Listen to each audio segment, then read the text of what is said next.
Hello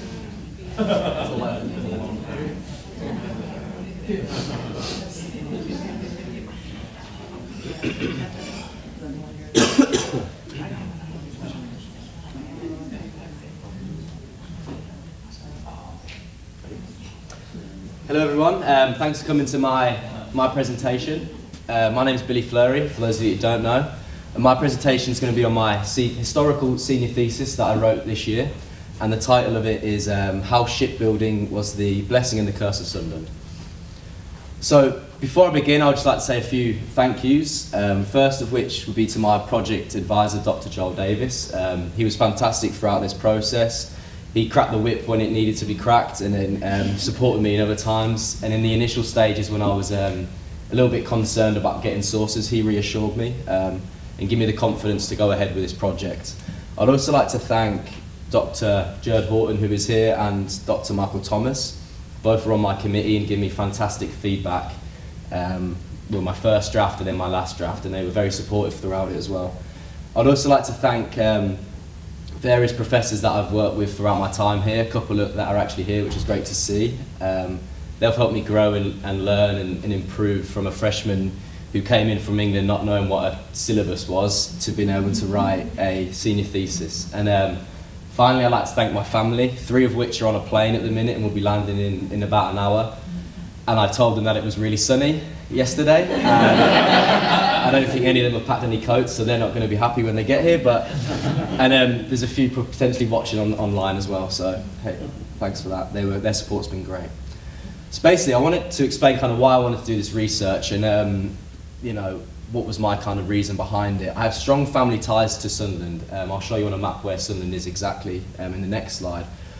Basically, all my family are from there. My mum and dad are from there. They met there. I'm a Sunderland fan of the football team, and it's a big part of my life. And actually, 4 of my grandfathers actually worked in the shipyards, so I kind of wanted to figure out what life was like for them as well. My great granddad John here and my granddad Dennis here. And obviously, you can see the 2 more clearly. And also, the legacy of shipbuilding is quite prevalent within Sunderland. Even though it's not there anymore, you still hear people talk about it, and the city's very proud of Sunderland. I mean, of their shipbuilding history. So basically, my thesis argument was how shipbuilding was the blessing and the curse of Sunderland. Sunderland's here in the top right, northeast, right on the coast. It's pretty cold year round. When it gets to like 68, everyone will be outside at the beach with their tops off and shorts on. But that's probably maybe 2 weeks throughout the year. It was dubbed the biggest shipbuilding town in the world. Around the turn of the industrial age, it really grew and became specialised within shipbuilding, and it obviously got that name from that, a thing that the people are very proud of. A large focus of Sunderland's economy was towards shipbuilding. Basically, you were 16, you'd leave school and go work in the shipyards. Basically, the whole population supported this one economy. That was really vital during World War I and World War II, when England's unique situation, because it was an island, had to rely on imports throughout them 2 wars. Obviously, ships brought in a lot of those imports, so Sunderland's output was very vital during that time. However, due to these, you know, the large focus, it did leave Sunderland's main economy vulnerable to painful economic fluctuations. So when demands went down for ships, the level of happiness within the city basically went down as well. How did I conduct my research? It began last semester with Dr. Thomas in the pre-thesis class.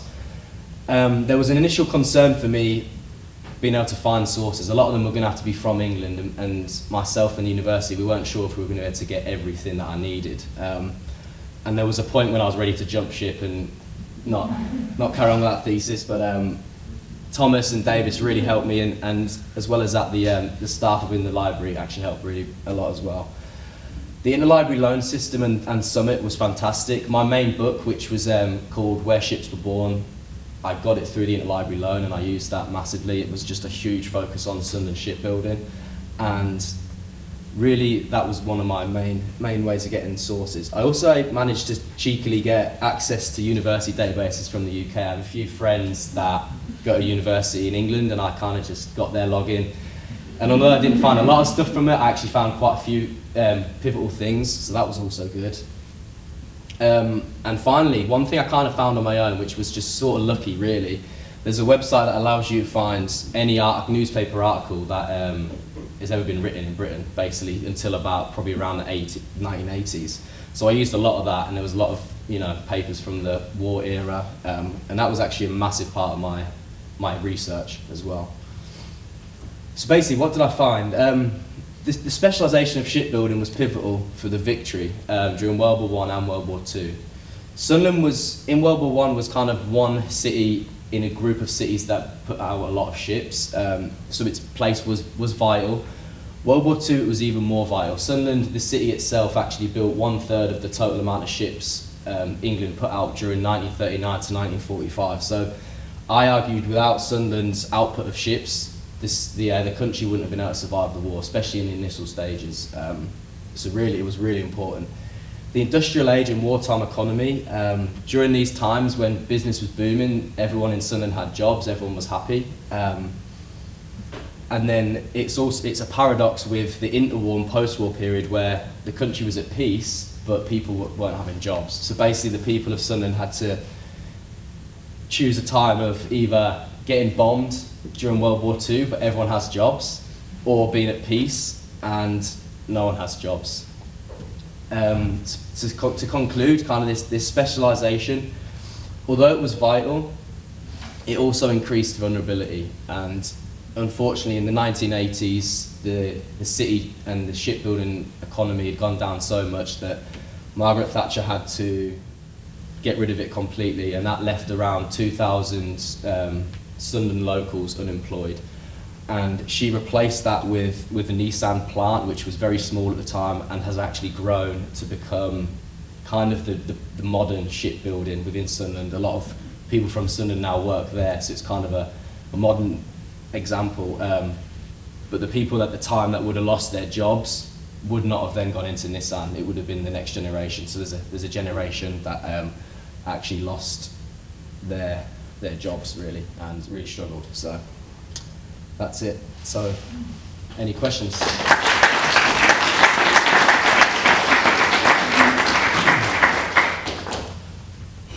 Yep. So you said you have like a family connection here, obviously. Did your family connection to Sunderland just kind of prompt your interest, or were you able to utilize family members for some of your initial research? Yeah, so it did get me interested. That was the main reason I wanted to do it. Initially, when I first started out planning it, I wanted to get interviews from people that had either worked at the shipyards, which wouldn't be too many people now, or family members. I wasn't able to do that just through logistics.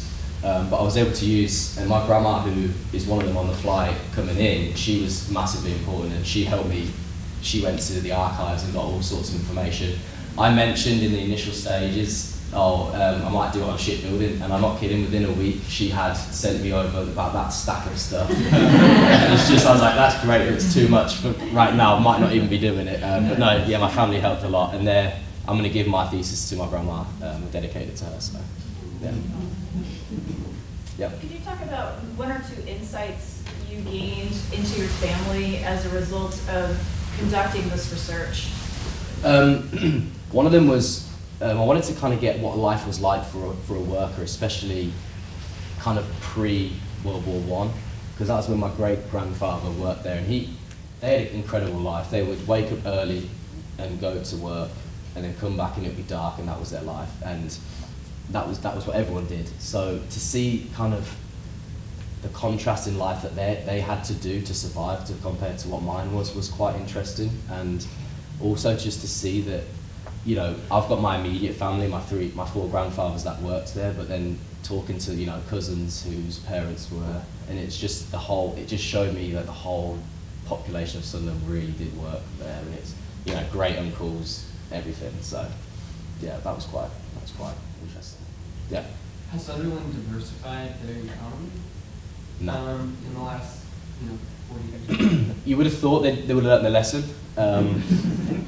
but my argument was that at the time when shipbuilding was so important, and in the 80s when it closed, they had to quickly get get jobs again, and so Nissan kind of filled that void. They didn't then expand. I spoke to a professor about the contrast with Seattle when shipbuilding had gone down. They kind of did a few more industries. Sunderland used Nissan, and there is a lot more jobs there, but a lot of them are feeding into Nissan as well. It's like private contractors, so I wouldn't say particularly they didn't expand too much. And obviously there's a big concern now with Brexit whether Nissan's going to actually stay there. So there's the present problem. Obviously, hopefully it hasn't repeated itself, but we'll see. Perfect.